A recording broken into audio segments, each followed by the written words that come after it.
From रियांशान आई. कसे आहात सगळे? होप सो तुम्ही सगळे आनंदी असाल, खुश असाल, हॅप्पी असाल. त्यांना ऑफिसून घरी आले, फ्रेश झाले आणि सरळ लागले रात्रीच्या जेवणाला. रात्रीच्या जेवणामध्ये आज ह्या तांदळाच्या छान अशा भाकरी बनवायला घेतल्या होत्या, कारण ज्वारीचं पीठ संपलं होतं. तर म्हटलं चला तर मग तांदळाच्याच भाकरी करूयात. तांदळाच्या भाकरी बनून झाल्या. त्याच्यानंतर इकडे बटाट्याची आमटी केली होती. शेंगदाण्याचं कूट घालून छान अशी बटाट्याची आमटी केली होती. तुम्हाला हवी असेल तर ह्याची रेसिपी मी माझ्या चॅनलवर नक्कीच अपलोड करेन. आणि त्याच्यानंतर इकडे ना शेवभाजी बनवली होती. रियांशच्या पप्पांना शेवभाजी हवी होती, तर म्हटलं आज छान अशी शेवभाजी करून घेऊयात. तर इकडे शेवभाजी बनवली आणि त्याच्यानंतर येणार रियांशला खूप भूक लागली होती.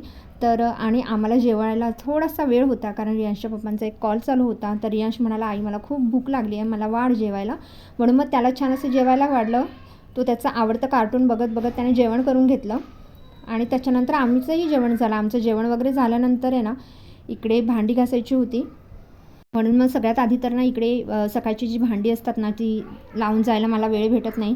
म्हणून मग ती भांडी ना मी संध्याकाळी आल्यावर वेळ मिळाला तर, नाहीतर मग रात्री भांडी जेव्हा घासते ना तेव्हा त्याच्या आधी ही भांडी सगळी मी रचून ठेवते मांडणीवर, पुन्हा आहे तशी जिथल्या तिथे.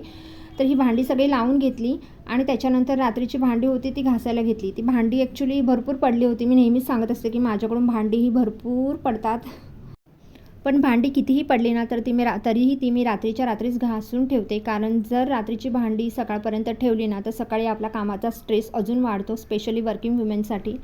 आणि भांडी वगैरे घासलेली असेल तर किचनसुद्धा क्लीन दिसतं. त्याच्यामुळे मी इकडे पटापट आहे ना भांडी स्वच्छ घासायला घेतली.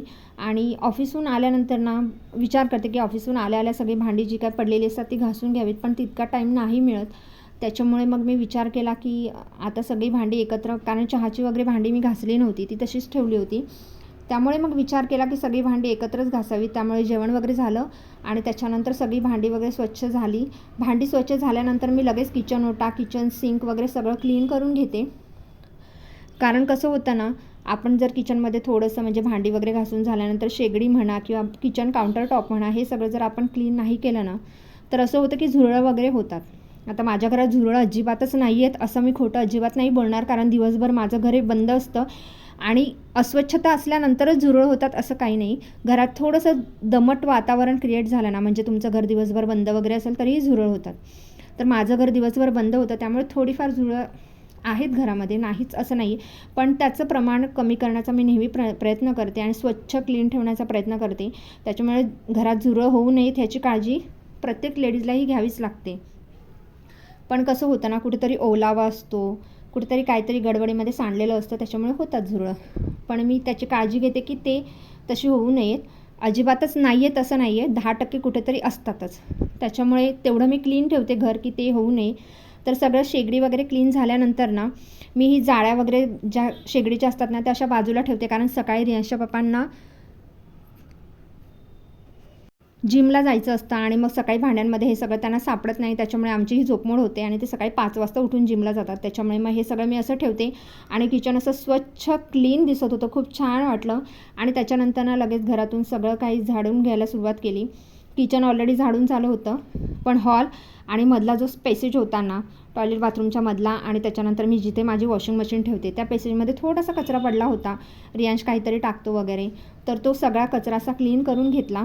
ॲक्च्युली हा पॅसेज मला खूप जास्त क्लीन ठेवावा लागतो, कारण बाथरूम आणि टॉयलेटच्यामध्ये थोडासा ओलावा राहतो आणि तिकडे दमट वातावरण क्रिएट होण्याचं प्रमाण वाढतं. त्याच्यामुळे तो एरिया मी नेहमी क्लीन ठेवते.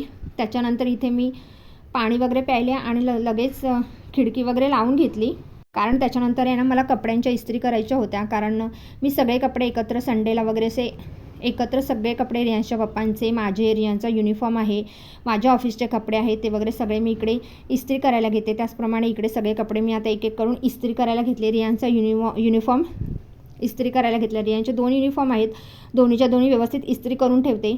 पण एका आठवड्यातून एक युनिफॉर्म त्याच्यासाठी मी यूज करते. आणि लहान मुलांचं तर तुम्हाला माहितीच आहे, ते कपडे खूप जास्त घाण करतात आणि स्पेशली माझा रियांश खूप नॉटी बॉय आहे, त्याच्यामुळे त्याचे कपडे खूप लवकर खराब होतात. तर मी इकडे त्याचे कपडे इस्त्री केले. त्याचे कपडे इस्त्री करून झाल्यानंतर मग मी माझ्या मिस्टरांचे कपडे इस्त्री करायला घेतले. ॲक्च्युली काय असतं की संडेचा जो दिवस असतो ना तो खास या कामासाठी मी इस्त्री करायला, कधी कधी काय होतं की असं वाटतं राहू दे, आज नको करूयात कपडे इस्त्री. पण मी म्हटलं कधी कधी असं वाटतं की आज नको करायला, उद्यावर हे काम ढकलून द्यावं, पण नंतर उद्या उठून ही आपल्यालाच ही कामं सगळी करायची आहेत. त्याच्यामुळे ज्या त्यावेळी जी ती कामं झाली ना तर आपल्यालाही प्रसन्न वाटतं आणि कामंही सगळी व्यवस्थित होतात. तर सगळ्यात आधी ना इकडे कपडे इस्त्री करायला घेतली. भरपूर कपडे असतात, मी बाहेर कपडे इस्त्री करायला नाही देत, स्पेशली मला ते आवडतच नाही. कारण माझी ही सगळी कामं आहेत ना ती मला स्वतः करायला आवडतात. कारण मला स्वतःला असं वाटतं की जरी मी वर्किंग विमेन असले तर मी घरच्या कुठल्याच कामांमध्ये मी कमी पडू नये किंवा कोणालाही असं वाटू नये की मी घराकडे दुर्लक्ष करते, रियांशकडे दुर्लक्ष करते किंवा घरातल्या काही गोष्टींकडे दुर्लक्ष करते, असं कोणालाही वाटू नये असं नाही. पण माझ्या स्वतःच्या मनालाच ह्या गोष्टी पटत नाहीत. त्याच्यामुळे मग मी ही सगळी कपडे छान अशी इस्त्री करून घेतली. कपडे इस्त्री करून झाल्यानंतर ती छान अशी घडी करून घेतली. हे काम जे आहे ना अनेकांना कंटाळवाणं वाटतं, पण मला असं वाटतं का ना हे काम करताना जो शांत वेळ जो मिळतो ना, म्हणजे उद्याचं प्लॅनिंग असतं, घरातलं प्लॅनिंग असतं, रियांचं अभ्यासात उद्या काय करायचं आहे, उद्या मला काय काय कामं करायची आहेत, ते सगळं प्लॅनिंग माझं हे कामं करत असताना चालू असतात.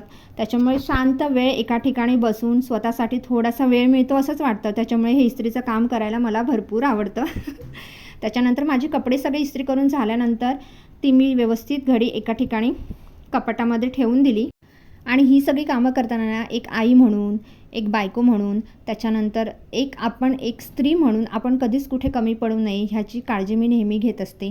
कपडे वगैरे इस्त्री करून झाली. त्याच्यानंतर येणार रियांशला थोडंसं माझ्याला सर्दी झाली होती, त्याच्यामुळे त्याला डॉक्टरकडे तर मध्येच नेऊन आणलं होतं आणि त्याला औषधं द्यायचं काम केलं. कारण औषधं पिताना तो ॲक्च्युली असं आहे ना कधीच त्रास देत नाही, व्यवस्थित सगळे औषधं. इवन मी जरी विसरले ना तर तो मला स्वतःहून आठवण करून देतो की आई औषधं घ्यायचं बाकी राहिलं आहे. त्याची औषधं वगैरे घेऊन झाली.